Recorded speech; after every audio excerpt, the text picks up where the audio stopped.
हे पॉलिटिक्स आहे ना, माझ्यासमोर नका फिरू. मी गावाचं कल्याण करतोय, मी गावासमोर येतोय, मी समाजसेवा करतोय. अहो काय केली आहे समाजसेवा? तुम्ही जेव्हा या ग्रामपंचायत मध्ये बसले तिथून या नारायणगावचा किती विकास झालाय? आपला नारायणगाव आदर्श गाव ठरला का? इथं तर फक्त गुंडागिरी आणि भाईगिरी आणि जो बोलेल त्याचा तोंड दाबणार. मग कोणी असो, बोरकर असो, बेंके असो, कोल्हे असो, तुमच्या अर्धे पाटे असो किंवा खैरे असो, वाजगे असो, तुम्ही किती लोकांची तोंड दाबलीत हे मला माहित नाही. सगळ्याची उत्तरं आहेत माझ्याकडे. त्याच्यामुळे तुम्ही असं समजू नका का मला माहित नाही. मला सगळ्या गोष्टी माहिती आहेत. तुम्ही प्रत्येक कुणाचंही काम असेल ग्रामपंचायत मध्ये तर त्याला तुम्ही अडथळे निर्माण करता का? तर हा आपल्या विरोधातला आहे, हा आपल्या विरोधात बोलतो. यांनी आपल्याला वोट दिला नाही, याला आपल्याला वोट दिला तर याला आपण मदत करायची. ग्रामपंचायत तुमची आहे. कोण आहेत तुम्ही? तुम्ही आहेत कोण? तुम्हाला निवडून दिलेलं आहे. निवडून कोणाला दिले? शुभदाताईंना दिले. शुभदाताई सक्षम आहेत ना? का नाही त्या कधी कॅमेरा समोर बोलत? तुम्ही का बोलता?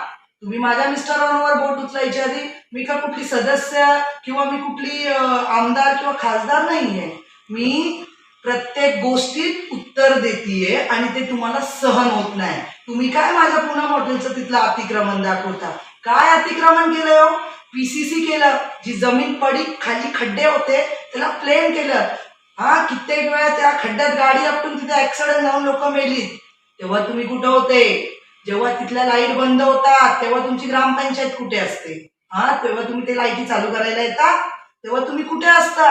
तुम्ही काय समाजसेवाचं सांगताय मला? मला समाजसेवा शिकू नका. समाजसेवा काय असते ना हे आम्हाला माहितीये. किती जागोजागी अतिक्रमण आहे. हा, जर पीडब्ल्यूडी NHI वाल्यांना स्टे आहे कपिल हॉटेलची ही साईट माझ्या एनएचच्या परमिशन मध्ये 30 मीटर इकडून आहे. आता एक 6 महिन्यापूर्वी त्यांनी पत्रेशे शेड किती उभारले? तो कुठे अतिक्रमण? तो नाही दिसत तुम्हाला अतिक्रमण? माझा हॉटेल झाकला. आम्ही काय बोललो? आम्ही काय बोललो का? नाही बोललो. तुम्ही इकडून पण अडवणार, पुढूनही अतिक्रमण करणार, दोन्ही साईडून अतिक्रमण आणि परत बोलणार तुम्ही तुमचा गेट आतमध्ये घ्या.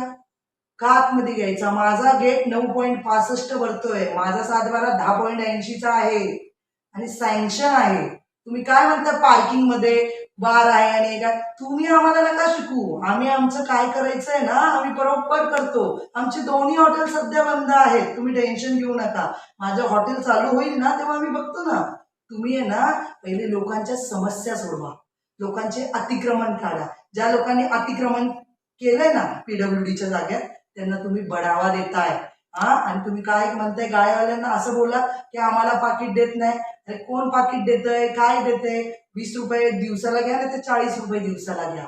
माझं म्हणणं एकच आहे. तुम्ही 20 रुपयांनी दिवसाला जागा घेता आणि इकडं आम्ही अख्खी माझे फ्लॅट धारक दिवस म्हणजे वर्षाची घरपट्टी भरता तेव्हा तुम्ही तिथं गाडी कधी कचऱ्याची पाठवता? 2 दिवसातून 1 दिवसातून कधी कधी तर गाडी येत नाही. 4 दिवस घरात कचरा साठवून ठेवायला लागतो. हा, आमच्या फ्लॅट धारकांना आम्ही घरपट्ट्या भरतो आणि जे 20 रुपये देतात गाळेधारक त्यांच्या तिथं तुम्ही सकाळी गाडी नेता, संध्याकाळी गाडी नेता का? तुमच्या तिथे ते जवळ आहे का? इथून लगेच गाड्याची गाडी आणि हे करायचं, लगेच गाडी पाठवायची.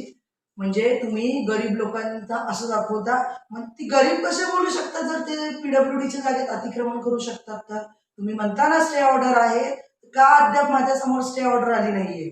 प्रत्येक अधिकारी बदलतो. जाधव सर बदलले, विसे सरांना अजून माहिती नाहीये, ते माहिती घेतील. तुम्ही त्यांना पत्र करताय. अरे आम्ही पत्र देतो ना पहिले समोरच्या ह्याच्यावर. आणि जर तुम्हाला ते समोरचे गाडी ठेवायचेत ना तर तुम्ही आमच्या इकडे नाही शिरायचं. झेडपीचे सदस्य कोण झाले तो? त्यांच्या वाईफ झाल्यात ना, नेहाताई झाल्यात. नेहाताईंचा काल बर्थडे होता. तुम्हाला वाढदिवसाच्या हार्दिक शुभेच्छा नेहाताई. मला तुम्ही सांगा तुमची वाईफ काय कुठे आहेत मला? निवडून आल्यापासून तुमची वाईफ कुठे आहे? का बरं कॅमेरा समोर बोलत नाही? का बरं बोलत नाही? जशी तुमची वाईफ बोलत नाही तर सदस्य झेडपीचे आहेत. माझे हस्बंड का सदस्य नाही आहेत झेडपीचे किंवा ग्रामपंचायतचे सदस्य नाही किंवा सरपंच नाहीये तुमच्या याला उत्तर द्यायला.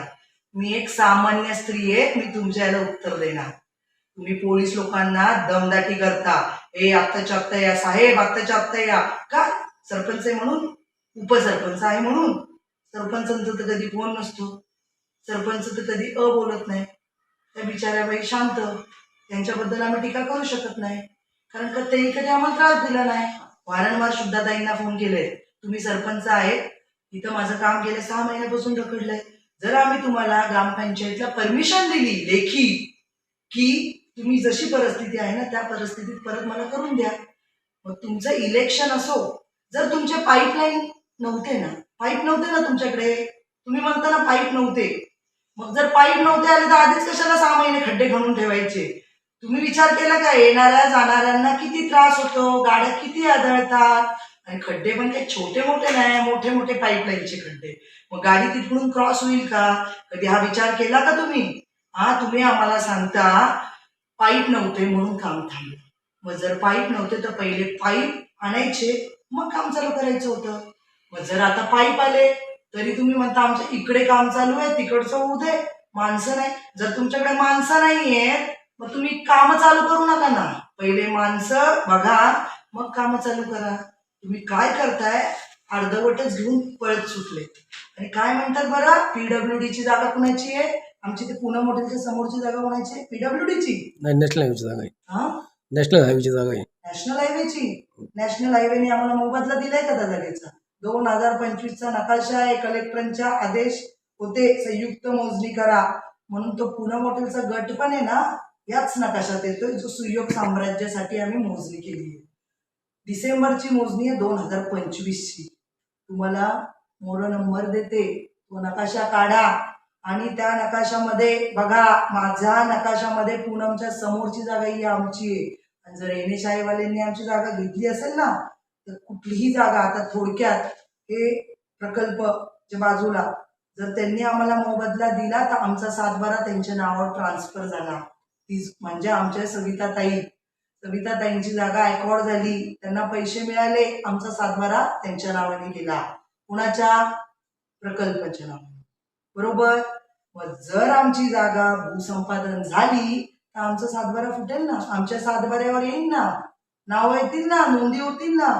जेव्हा आम्हाला मोबदला भेटल तेव्हा पीडब्ल्यूडीचा राज्य किंवा एनएचआयचं राज्य असेल आमच्या जागेत, तोपर्यंत आमच्या मालमत्तेमध्ये येऊन हुकुमशाही गाजवायची नाही.